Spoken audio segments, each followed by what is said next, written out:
truth is very simple, very hard to find. Hello everybody, welcome to another edition of What's Going On. I'm your host Tom D'Ambra. As always, we're very thankful you take the time from your busy day to watch our program. My friends, we got to jump right into it because I have more information than I'm going to be able to present to you in the time allotted here. Two real quick items, and then we're going to get into the main subject, which is disarming the American people and disarming the world, and what history has shown us with the cause for disarming, the pretense for disarming, and how we're going to use some historical basis to what happened to a civilization, a nation, a people who have been disarmed. But first, just some quick things for you. Maryland Governor Hogan approved an $8.5 billion B Bravo tax incentive package for Jeff Bezos. You may know that name from Amazon. So it's not bad enough that Bezos gets $1.48 from your tax dollars. Literally, we covered this a long time ago, for every package he delivers. Every single package that Amazon puts out, $1.48 is paid by the United States government, which is your sweat equity.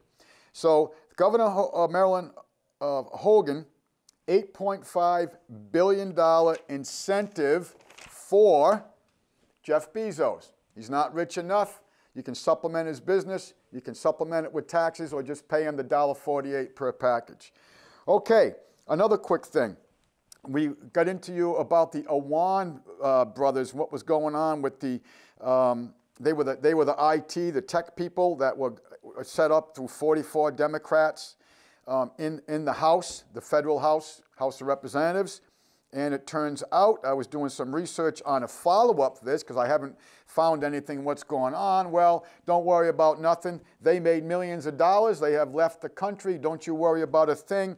But in hindsight, we find out that all 44 Democrats, all 44 of them, waived the security requirement for the I-Tech people. How do you like that? Don't worry about it, folks. Just more things for us to pay for. Okay, I know we had this statement from Dr. Joseph Warren, one of my dearest heroes in the founding era of this nation.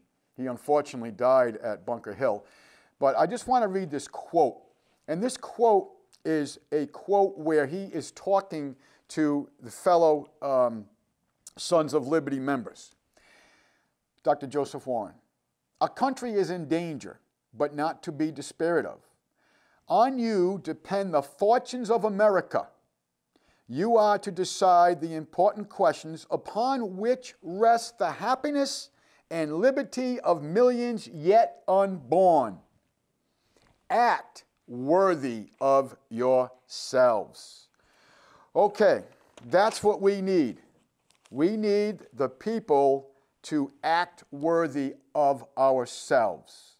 Now, a lot of things have gone on, particularly here in the state of Vermont, with regards to, I'm going to be real quick about this because I want to get into some data. We went up to the State House, we packed the place, packed it. It was like sardines in a can. You couldn't have put another sardine in the can. They were trying to sneak in the vote on this known as Senate Bill 55 through the House. So we packed the place. Senator Joe Benning and others came out and spoke, and I was so happy to see the presentation of peace officers, not law enforcement officers, peace officers that were there in support of not passing, rejecting this gun control bill. Now, you got to understand, for people in Vermont here, and you know, we think because we're in Vermont that dirty politics isn't played. Well, you got to understand this whole bill was put in just so they could have a way, the state of Vermont, to liquidate the guns that they had on hand. That's all this bill was supposed to be. But of course, people on both sides of the aisle, the divide paradigm, mostly Democrats, snuck in language on this bill and then voted on it without any open meetings. No public meetings. It's called the open meeting laws in Vermont. You have to have public input back to these bills. Well, there was none. Zero. Zero. They broke their own laws. They do it every day. Don't worry about it. No one's going to go to jail for it. But what happened is that we went up there, we packed the place, they were going to vote at 9:15. Well, they come out at 9 o'clock and say, we're not going to vote till this afternoon. Because everyone got jobs here. Everyone has places they got to be.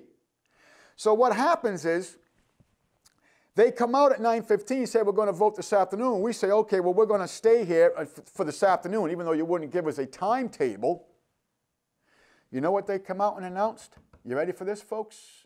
Your non-representatives at work, before the vote is taken, they announce they're going to clear the building. That's right. We were not allowed to be in our state house when our non-representing representatives voted on this bill. Now, as of yet, as of this morning, that for what I know, Governor Scott has not signed this bill. And I got to tell you, Governor Scott, if you sign this, this isn't a threat, this is just an observation. If you sign this bill, you're going to go down as Traitor Phil. Traitor Phil. Because from 1775 till 2018, the people of Vermont have had complete and unadulterated gun rights. That's why we're one of the safest states in the nation year after year after year after year after year for decades and decades and centuries. That's the reason why. Because you see, folks, more guns equal less crime. The statistics show that. There's no arguing that. The statistics show that the more people that are armed, the less crime is prevalent. And you can go from the state of Florida where they didn't have guns and they let people have guns, and all of a sudden, what did they say? There's going to be mass murder. Well, there wasn't mass murder. Crime rate came down. Okay, I want to start with one thing. Ordo ab chao. This is the slogan and the modus operandi of the globalist. Ordo ab chao. And what that literally means is order from chaos. In other words, you create chaos, you see? And this gets all tied into the Hegelian dialectic. And before I go any farther, I want to give a shout out to Scott. I thank you, Scott, for watching the program the way you do. And Scott was not familiar with what I'm speaking of, so this tells me I'm not reviewing this enough. That Hegelian dialectic that I have spoke of in the past, that triangle again, folks. Create the crisis, get the emotional response you want from the people. And you have got to have fear in that equation. If you can put some anger in that equation, even better. So you create the crisis, you get the emotional response you want from the people, and the other portion, the third corner of that triangle, is you bring in the solution which the people will accept because of the emotional response that you created by creating the crisis. Order ab deo, order from chaos. It happens all the time. It happens domestically and it happens foreignly. And what I mean by that, and Bill, if we could run this clip soon, we're going to show you a clip from former General Wesley Clark. And I'm just going to let this clip run, and you can listen to this himself. I believe this is in 2007, I believe. And I'm sorry I don't have that written down here, but I believe it was 2007. But this was before we were going into all these wars. All on a pretense that they were a threat to the United States. They had gassed their own people, so forth and so forth and so forth. Okay, Bill, if we could, let us please roll that clip. Because I'd been through the Pentagon right after 9/11. About 10 days after 9/11, I went through the Pentagon and I saw Secretary Rumsfeld and Deputy Secretary Wolfowitz. I went downstairs just to say hello to some of the people on the Joint Staff who had used to work for me. And one of the generals called me and he said, "Sir, you got to come in. You got to come in and talk to me a second." I said, "Well, you're too busy." He said, "No." He says, we've made the decision we're going to war with Iraq. This was on or about the 20th of September. I said, we're going to war with Iraq. Why? He said, I don't know. He said, I guess they don't know what else to do.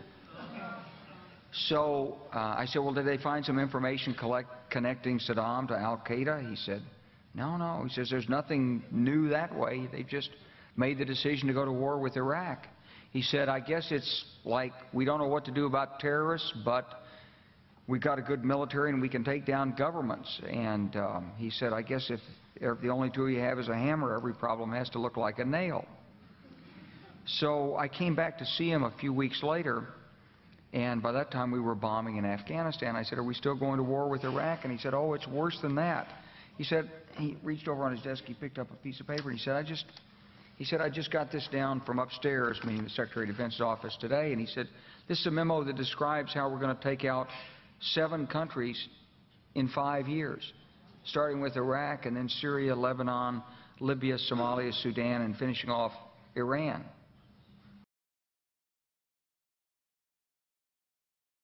This is a memo that describes how we're going to take out 7 countries in 5 years, starting with Iraq. My fellow citizens, at this hour, American and coalition forces are in the early stages of military operations to disarm Iraq, to free its people, and to defend the world from grave danger.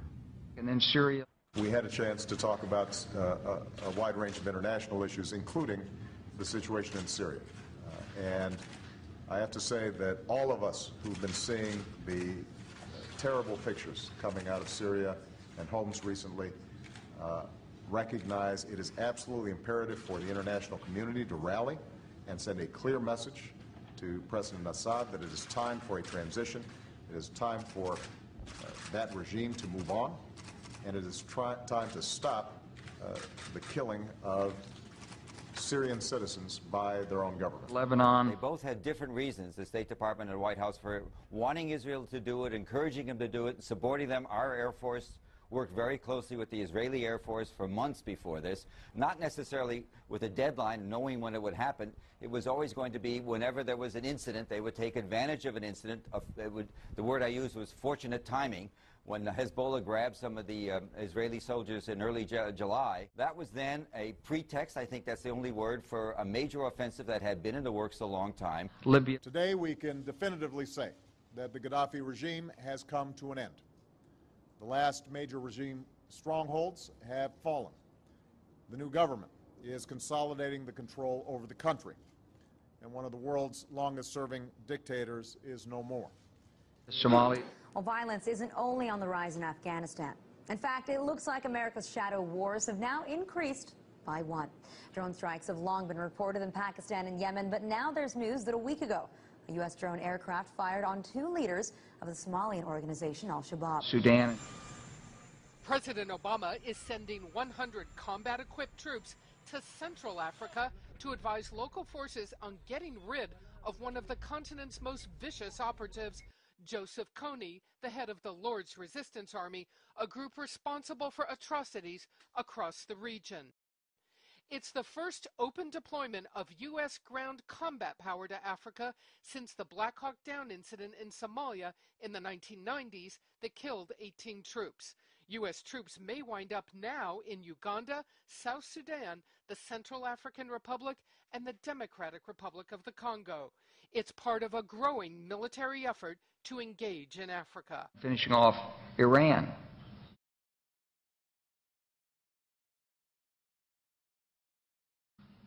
I said, is it classified? He said, yes, sir.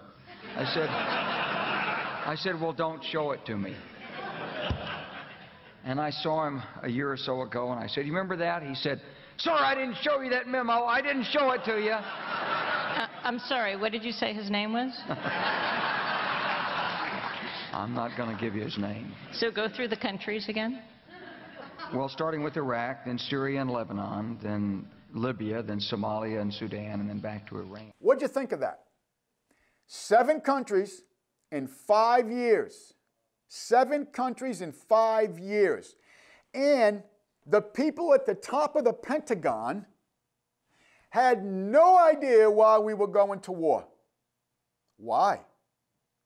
Why have we gone to war? Now, and if you think about it, folks, we have conquered and are actively having combat roles in all of these nations, 6 out of the 7.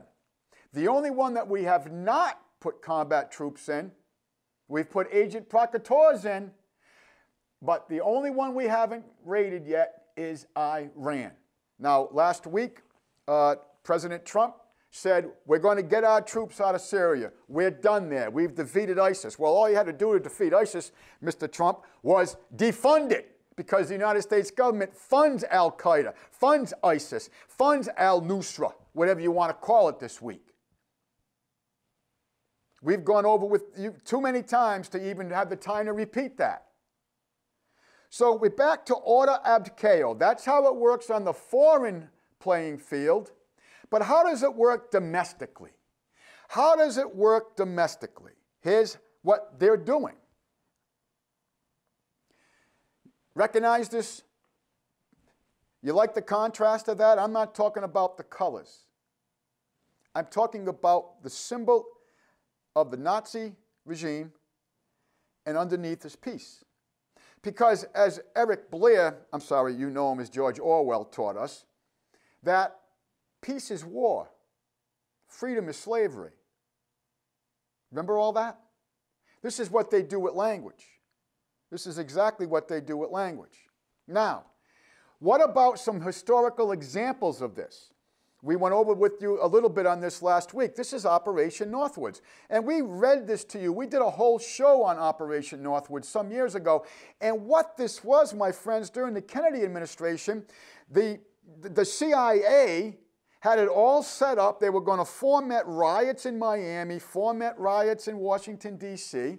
They were going to kill and attack our sailors and our Marines at Guantanamo Bay. They were going to blow up a airliner full of, to use their own words, college students away on holiday with planes, I believe they were P-86 Sabres that they were going to set up as MiGs with the Cuban insignia on it, use the open comm channels so everybody could hear it, blame it on Cuba as a pretense to invade Cuba. Think about that. The United States government, my friends, was going to kill its own military, its own civilian people. Think of that.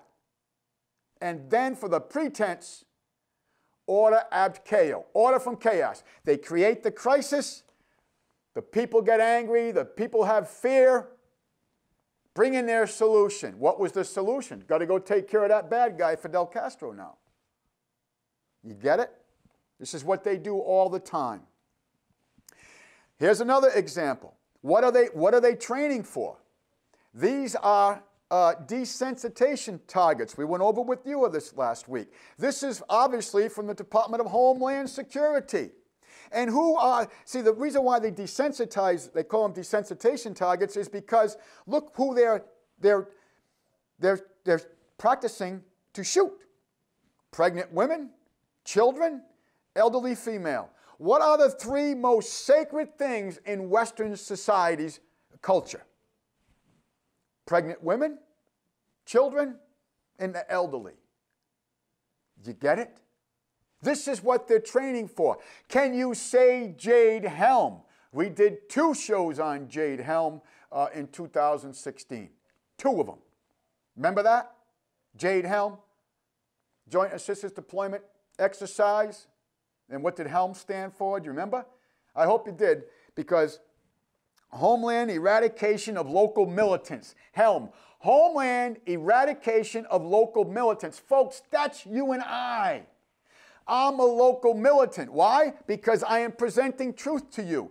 Stanley and Bill behind the camera. They are local militants. Why? Because they are facilitating me bringing truth to you. Do you understand? This is what's going on. Now, we have to ask, who is behind all this? This takes from the useful idiots excuse me, I call them youthful idiots, like David Hogue and others. Oh, by the way, did you know that David Hogue's father, his career is in the FBI? And his mother's career is CNN? Perfect fit, isn't it? So, here we go. We have Bloomberg and we have Andrew Cuomo shuffling money into the state of Vermont through various organizations and political people holding political office. You know them as bribes. But when you're in politics, you see, that doesn't matter anymore because it's the just us system. And the just us system is meant to keep the little people little. And what's the best way to keep someone little and get them even littler? To disarm them, folks. And this is what they're after. You heard that young lady last week talk about when they give us an inch, like a bump stock ban, we're going to take a mile. We're going to get them all. It's what they're after. And these kids, they are children. How about the state of Vermont, huh? You got potential traitor Phil.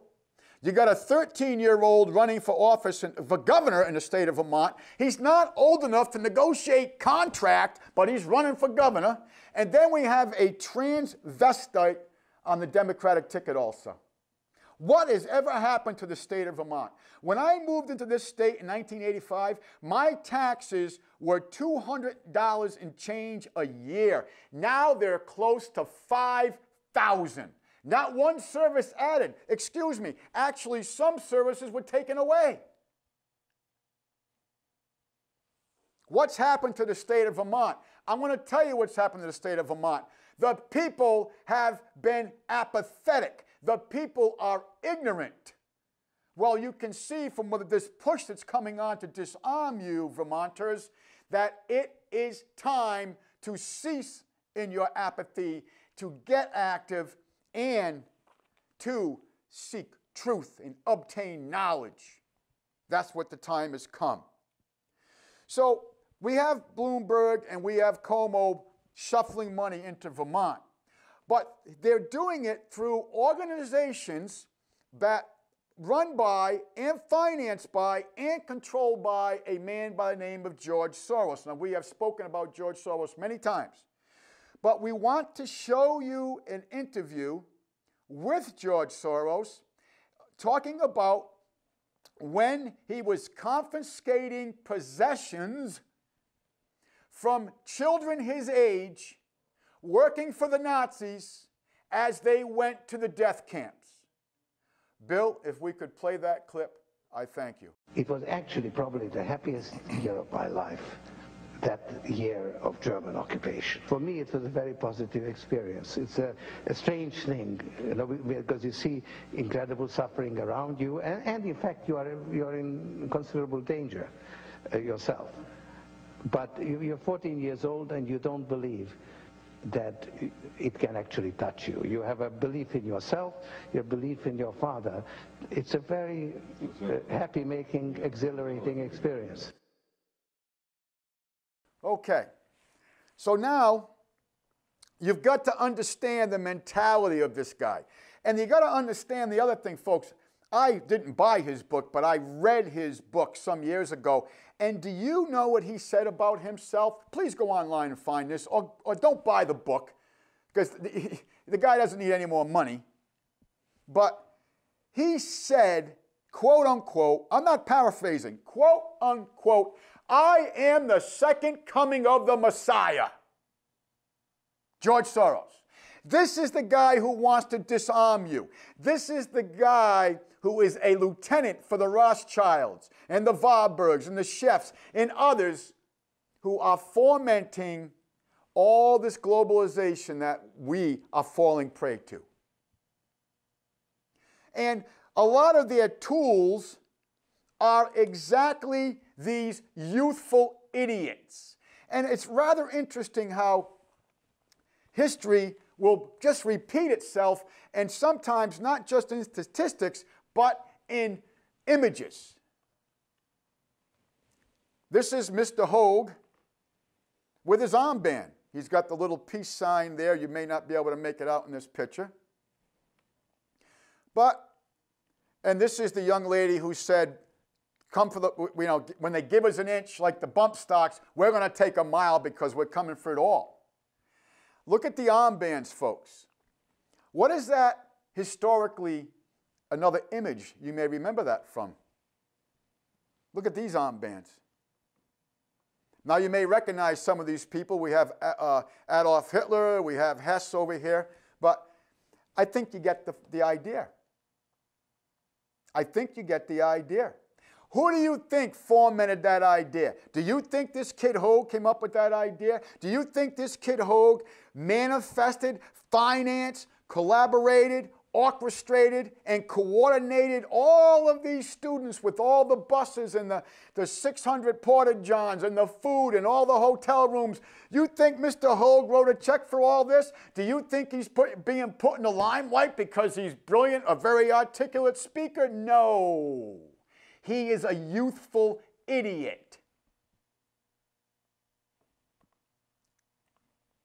Here he is again. Look at him.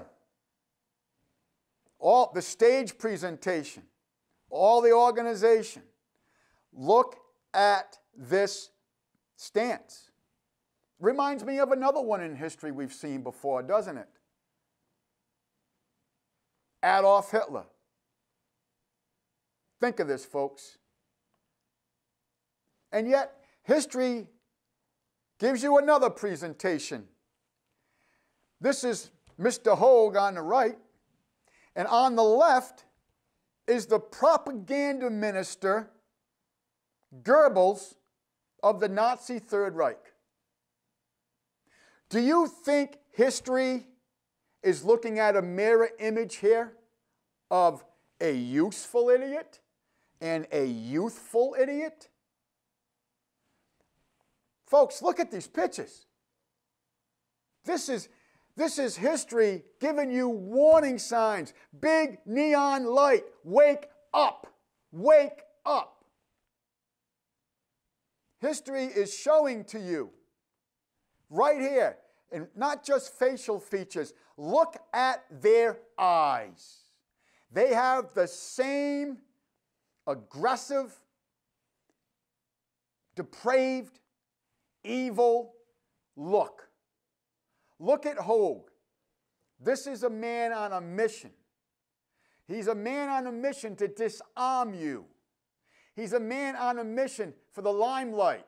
Never mind, we don't really know how much money he's actually getting under the table. That's pure speculation on my part. But think of this. Look at the similarities here. And I have studied Goebbels very, very deeply. Very deeply. He used that Hegelian dialectic that I told you about all the time. And I'll tell you another thing. The one big difference between Hogue and Goebbels was that Goebbels was extremely articulate.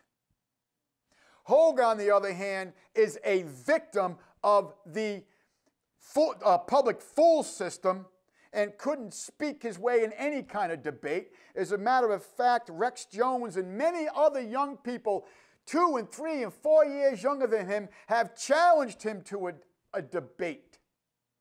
And he's refused every one. Refused every one. Well, because number one, if he can't do this, he can't communicate. And number two, he certainly doesn't want to go over the historical data that history shows and proves to what happens to a people, a nation, a culture when they are disarmed. This is what happens when people are disarmed. And I want you to look at this picture. Look at this picture deeply because it tells us a tremendous amount about a lot of things. You have a disarmed man on his knees, about to have his cranium blown out with 124 grains of lead from a 9mm. you have the authorities who have all the guns now creating this crime. And look how nonchalant it is. This other officer over here, he's like, come on, let's get on with it so I can go get me some cognac. The other guy over here, he's either loading his weapon or polishing his weapon or, he's nonchalant. And if you look at the covers, the hats of these German Reich officers, underneath you will see the skull and bones, as in 322. Can you say skull and bones, Yale University? Can you say skull and bones, Yale University, judges, senators, presidents, academia, media? They all come from there, folks. They're all part of the Fourth Reich, which is what they're trying to make this country. And they're going after the same methods. What else do we see in this picture? Well, we see the trains in the background. These were the trains to take the people to Dachau and Auschwitz and all the rest of the horror places. But what else do we see in this picture, my friends? I want you to look at the three youth. Look at the three youth. Yes, this man's about to die. Yes, this man's on his knees. He is a defeated person. I get that. My heart goes out to him. You know why he's a defeated person? Because the German people were swayed by creating crisis, Operation Gleichschutz, the burning of the Reichstag, all the above. The Hegelian dialectic. Do you get it? Can you say 9/11?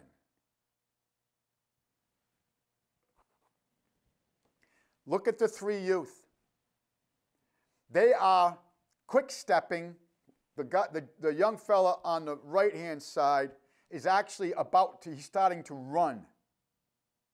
Are they coming to the aid of this person? No. They don't even have the courage to look at this incident. That's a future generation defeated. Do you get my point? They don't even have the courage to not come to the aid. Say they can't beat these three officers, to plead for them because they are scared, my friends. They are living in a state of fear. They are living in a state of complete dominance. Why? Because the people failed them.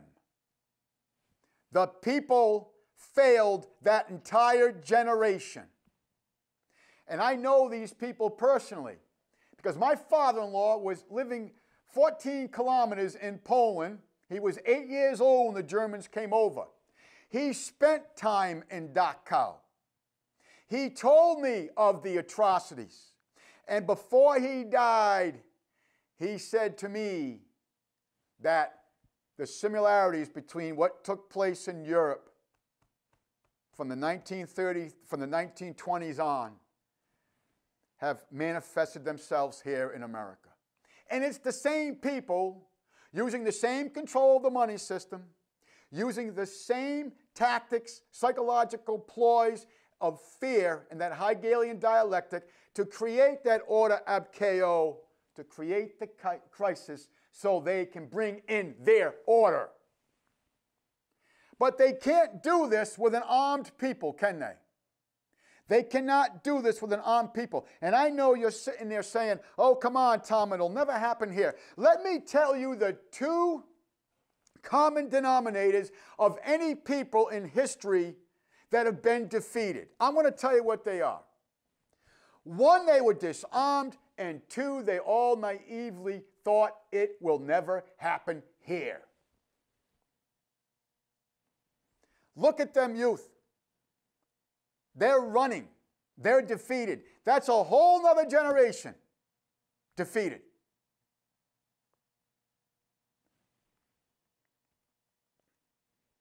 Here's some other people that disarm their people. Adolf Hitler, Fidel Castro, Joseph Stalin, Mao Zedong, Muammar Gaddafi, Idi Amin, Pol Pot, Kim Jong-il. And if you want to really know something, folks, there's not one person here, not one, that was not financed by either American or European bankers. Not one. Adolf Hitler, financed by Brown Brothers Harriman Union Bank out of New York. Oh, and who was the fund manager between Brown Brothers Harriman Union Bank of New York and the Reich Bank of Germany? Oh, a guy named Prescott Bush, the grandfather of George W. We've read that to you verbatim. Look it up. Fidel Castro, financed through the Soviet Union. Who financed the Soviet Union? You may find this hard to believe. Oh, my God. Yes, American bankers. Joseph Stalin, financed by American and European bankers. The only difference with Stalin, my friends, is that they lost control of him. Mao Zedong, you want to hear something interesting about him? He was financed by American bankers. And not only was he financed by American bankers, but we took his major adversary that was trying to set up a constitutional republic in China. Of course, the bankers didn't want another headache like a constitutional republic to deal with, especially with one with billions of people. So what they did was they took Chiang Kai-shek, disarmed his forces, cut off his funding, and sent him and his people to a tiny island at the time was named Formosa. You know it as Taiwan.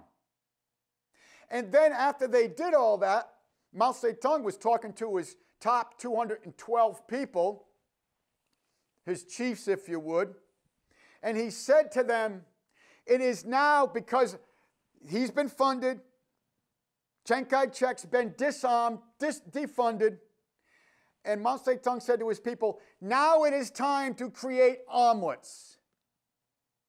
And he let them words sink in, and everybody went silent in contemplation. And he said to them, yes, it is time to make omelets. And to make omelets, you have to crack eggs. It's time to crack eggs. Bankers. Muammar Gaddafi, bankers financed him from day one. And they supported him and financed him up until the point when he didn't play along with the Bretton Woods Agreement no more. So what happened? The bankers sent American, agent provocateurs into Libya to destroy that nation and bulgarize it. Bankers. Idi Amin, supported by royal bankers of England. Pol Pot, Cambodia, supported by American bankers to try to keep the heroin trade alive out of Southeast Asia. You see, because we hadn't gone into Afghanistan yet, which was the #1 place to create the poppy. That's why there's so much heroin in this country right now. You know, Governor Shumlin had this big committee on, oh, we're gonna do something about the heroin. Hey, Governor Shumlin, I said this to you, if you wanted to really stop the heroin, all you got to do is get the federal government from stop to bring it in the state of Vermont. That's all you got to do. They're bringing it all in. We showed you all the pictures from that. Actually, not just protecting and guarding the poppy fields, but actually packaging it. Kim Jong-il, financed through English and Chinese bankers. Bankers. Now, let's look at some contrast of people who have gotten into this, and I'm running out of time already. Okay, real quick graph here, folks. These are people who stood up for gun rights. George Washington, Thomas Jefferson, James Madison, Abraham Lincoln, Gandhi. Oh, you say Gandhi was all peace and love. He was. But he understood you had to have a reciprocal respect. Everybody had to be evenly armed. And Martin Luther King. Many people may find this shocking, that they think Martin Luther King was anti-gun. Martin Luther King was very much pro-gun. And he used the American black slaves and the Irish indentured servants and the Native Americans as examples of what happens to a people when they're disarmed. But let's look at the other side of this.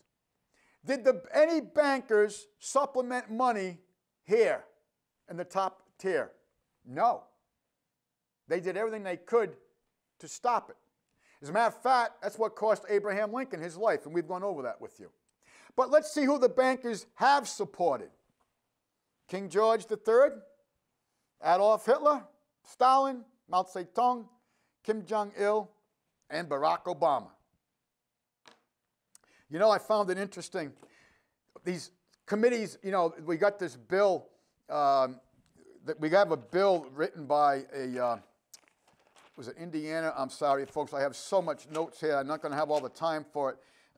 This was a representative, Debbie Dingell, a Democrat from Michigan. She put in a bill in place, which, by the way, is already in place in California, Indiana, and Oregon. It's called Extreme Risk Protection Orders. Who are they protecting? The state. Anyway, what they want to do is take all the guns, and then the person would have 14 days to go to a court to plea to get repossession of their guns. You know, I found an article from the Salt Lake Tribune. It said, in Indiana, law enforcement, not peace officers, folks, law enforcement can confiscate weapons without a judge's order or warrant. The gun owner must ask the court to get the guns returned within 14 days. How do you like that, Vermonters? Americans, land of the free? Are you kidding me?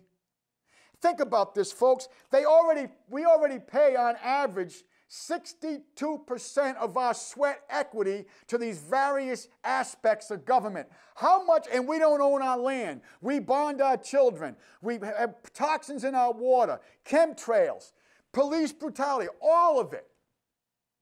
What do you think they're going to do, folks, when we have no guns? They're going to come for the other 38%. And I know you kids in the public school system are saying, wow, how did he do that math so quick?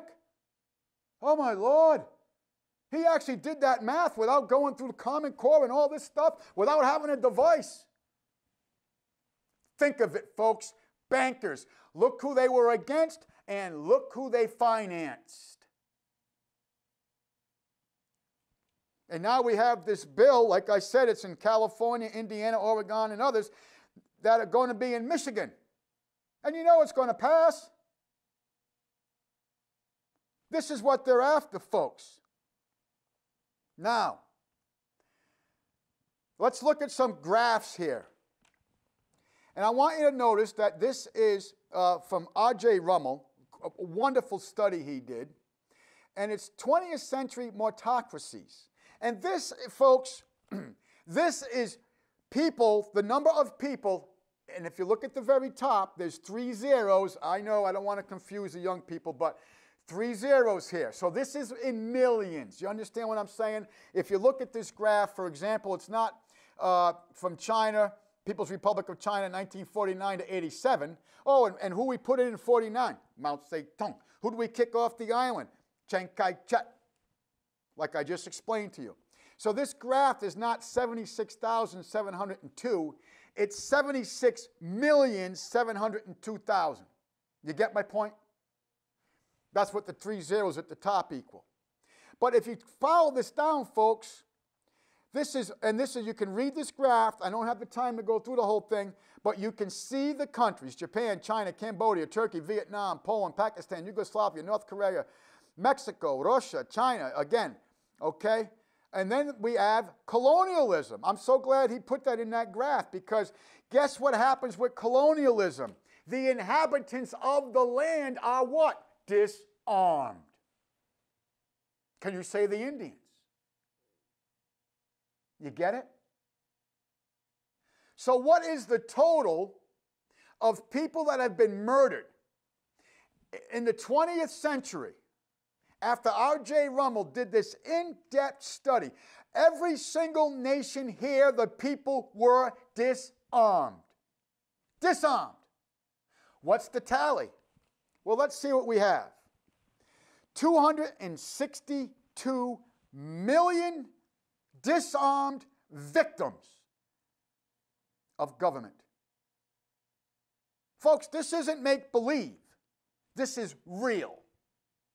And you know what? Besides all these people being disarmed, you know the other common denominator here again was? They all thought it'll never happen here. Okay, Bill, I'd like to run the, we have questions about David Hogue. I'm not going to have time to get into it, but I want, Bill did a lot of great work on this. Bill, if we could run the two clips that we have of Mr. Hogue stumbling all over himself and getting coaching during the interviews. Because we had a fire alarm earlier that day, and that was a drill, so we thought this was a drill too, just another one. Because we have a lot of fire alarms, a lot of fire drills at the school. After we heard the first gunshot, we initially thought it was a drill. Actually, that was a bad choice. Hold on, it's okay, you're fine. Actually, that was a bad choice because the janitor, sorry. It's okay, you're fine, David, you're fine. Honestly, when I was going out, I was kind of in, hold on. It's okay. When I was going out, I was in shock. Yeah, saying I don't know how to put this in perspective. It's okay. So most of my friends that made it out, one of them went into a bathroom in the same, I believe in the same hallway as the shooter. Oh, hold on. It's okay. One of them went into the same bathroom, I believe, as the hallway shooter. He was in there at the same time, and he was in the bathroom, and he didn't know if he was going to live.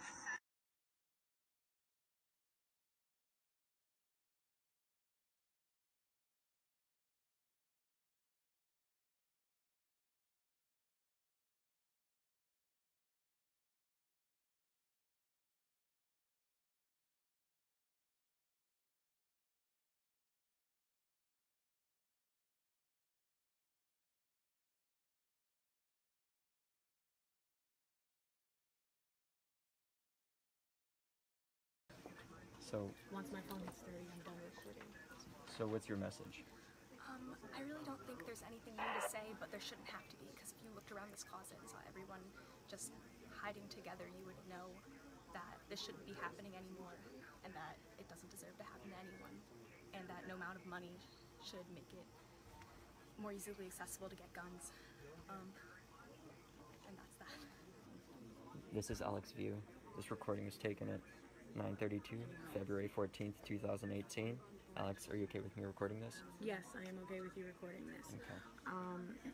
I personally have rallied for, gun rights and less control, not necessarily less control, but this experience has definitely changed my viewpoints. I wanted to be a junior NRA member. I wanted to learn how to hunt. I was always fascinated by guns as a young girl. But this experience was so traumatizing to the point where now I can't even fathom the idea of a gun in my house or on my bodice. I did have plans for my 18th birthday to go to Nexus Gun Range and learn how to shoot, but at this point, I don't even want to be behind a gun. I don't want to be the person behind a bullet because I don't want to be the person to point a bullet at someone. And to have the bullet pointed at me, my school, my classmates, my teachers, my mentors, it's definitely eye-opening to the fact that we need more gun control in our country, because for this to happen and for people to be so neutralized to it, I even texted my sisters, shooting at my school, I am safe. They both responded with, OMG, LOL, you're funny. Now that's a problem in society, and it's a bigger problem in America, and it needs to be fixed, and I believe the most definite way to fix it is by changing our laws when it comes to gun ownership. Pretty interesting, huh? Being coached right along. Isn't that interesting? And how about the other one? They're in a closet hiding from a gunman, but this kid just decides that I'm going to start doing interviews. Never mind, everyone be quiet. I'm just going to start doing an interview.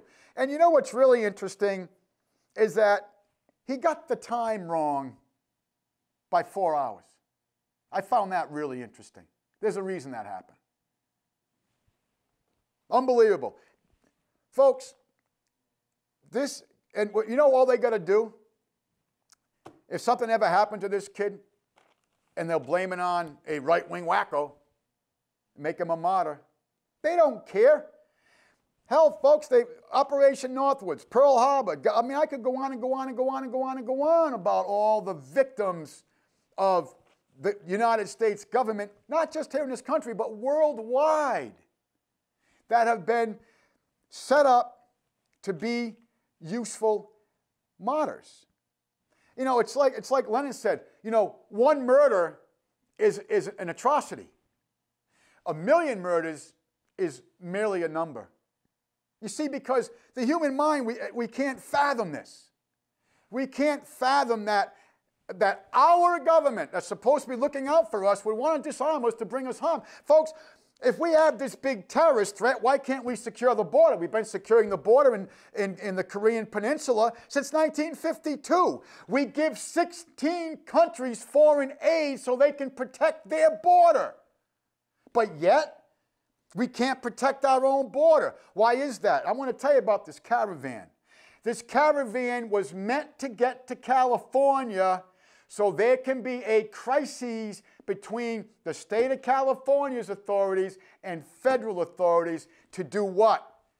Order ab deo. Create crisis. You got it? This is what this is about.